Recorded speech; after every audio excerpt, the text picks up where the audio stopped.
మీరు ఎవరి చేతిలో అయినా ఎప్పుడైనా మోసపోయారా?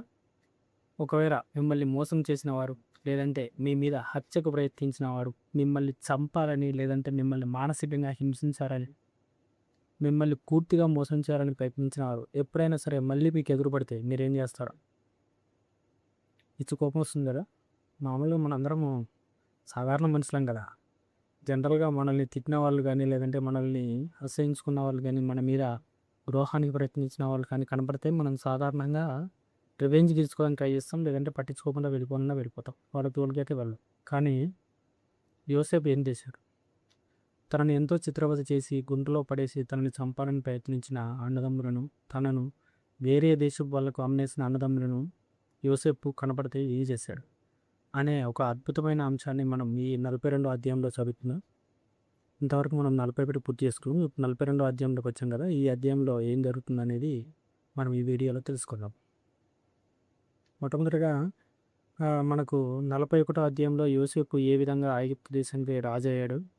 ఆ రాజు అయినటువంటి ఫరో కూడా యోసేపు మాట ఏ విధంగా విన్నాడు. ఆ దేశ ప్రజలందరూ అతనికి ఎలా దాసులుగా మారారు అనే అద్భుతమైన అంశాన్ని మనం 41 అధ్యాయంలో చూసాం. ఇప్పుడు 42 అధ్యాయంలోకి వచ్చేసరికి ఏం జరుగుతుందంటే హ్మ్. ఈ యోసేపు ఆహ్, తనకున్న తెలివి ద్వారా, తనకున్న ప్రతిభ ద్వారా, దేవుడు సెలవిచ్చిన అనుభవం ద్వారా మొత్తానికైతే కరువు నుంచి ఆ దేశాన్ని కాపాడాడు. ముందుగా విరివిగా పంట పడిన ఆ ధాన్యాన్ని మొత్తం సమకూర్చి ఆ కొట్లలో పెట్టేసి ఈ కరువు కాలం వచ్చినప్పుడు వాటిని అమ్ముతున్నాడు కాబట్టి ఆ దేశం సుభిక్షంగా ఉంది. అయితే ఈ కరువు యొక్క ఎఫెక్ట్ అనేది చుట్టుపక్కల ప్రాంతాల మీద కూడా గట్టిగా పడింది. సో, ఈ ఐగుప్తు దేశంలో ఉన్న యాకోబు మరియు ఇతని కుమారులు చాలా తీవ్రమైన కరువుకు వచ్చేసారనమాట. సో, అప్పుడు యాకోబు ఏం చేస్తాడంటే, మీరెందుకు ఒకరి ముఖాలు ఒకరు చూసుకుంటూ కూర్చున్నారు? మనకు తినడానికి ధాన్యం లేదు కదా! ఐగుప్తులో ధాన్యం ఉందంట కదా! అక్కడికెళ్ళి సారీ కానాన్‌లో ధాన్యం ఉందంట కదా! అక్కడికెళ్ళేసి మీరు కొనుక్కొని రండి ధాన్యాన్ని అని చెప్పేసి కొడుకులకు చెప్తాడు. కొడుకులకు చెప్తే సరే అని చెప్పేసి కొడుకులు బయలుదేరతారనమాట. కొడుకులు మొత్తము 11 మంది బయలుదేరుతారు. అయితే 11 మందిలో యోసేపేమో ఇక్కడ ఐగుప్తు దేశంలో రాజైపోయాడు. ఫరో దగ్గర. వీళ్ళేం చేస్తారంటే కానాన్ దేశం నుంచి బయలుదేరినప్పుడు ఈ 2 నుంచి తక్కువవాడైనటువంటి బెన్యామిన్ అనమాట. చిన్నవాడైనటువంటి బెన్యామిన్‌ని యాకోబు పంపించాడనమాట. ఆల్రెడీ యోసేపు యొక్క అనుభవం యాకోబుకు గుర్తుండిపోయి తను బెన్యామిన్‌ని మాత్రం పంపడనమాట. మిగిలిన వాళ్ళు మాత్రం ఎళ్ళండని చెప్తాడు 10 మంది. సరే అని చెప్పేసి ఆ 10 మంది బయలుదేరి వస్తారనమాట. దేవుడు చూడండి ఏ విధంగా ప్రణాళికను నెరవేరుస్తున్నాడో. ఎప్పుడో యోసేపు చిన్నప్పుడు వచ్చిన కలను ఇప్పుడు నెరవేరుస్తున్నాడనమాట. యోసేపు కలగన్నాడు కదా! అప్పుడు పాత అధ్యాయాల్లో ఏమని కలగన్నాడు? సూర్యచంద్రులు ప్లస్ 11 నక్షత్రాలు వచ్చేసి నాకు సాగిల పడ్డాయి. మీ పనులన్నీ లేచి నిలబడ్డాయి. నా పనకు నమస్కరించాయి అని చెప్పేసి నేను మిమ్మల్ని ఏళ్తానని చెప్పేసి దేవుడు నాకు సెలవిచ్చాడు కల ద్వారా అని చెప్పాడు చూసారా? ఆ కల ఇప్పుడు నెరవేరుతుందన్నమాట.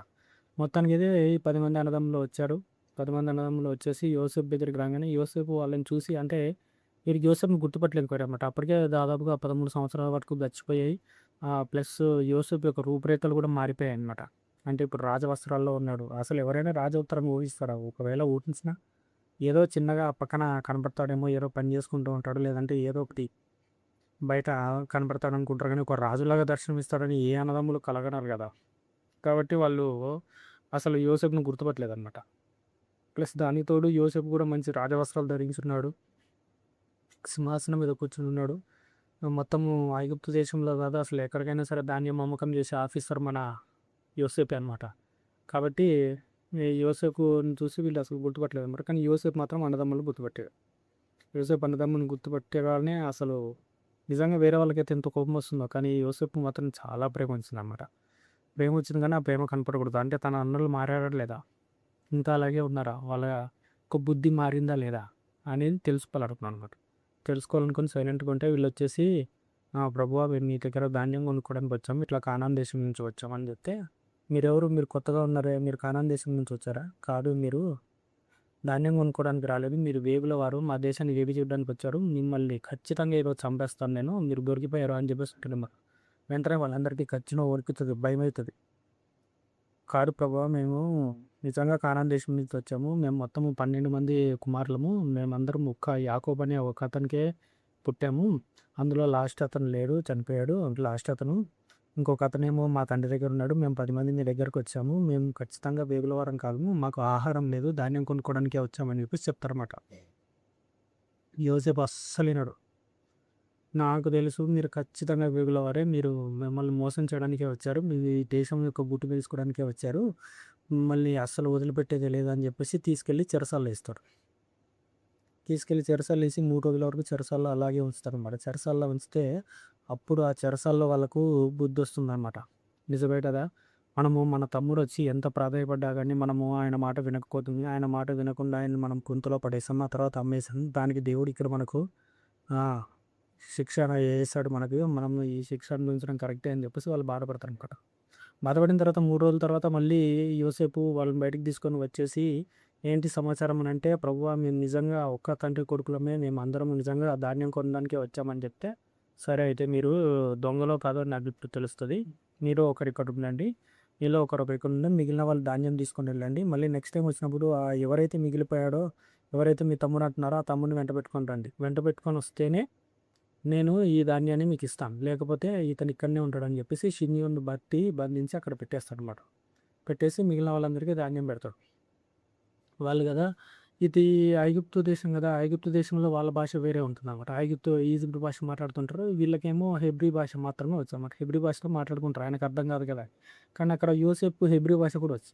అందుకే అక్కడ వాక్యంలో ద్విభాషి అని ఉంటది. ద్విభాషి అంటే 2 భాషలు మాట్లాడేవాడనమాట. 2 భాషలు అర్థమైతాయి.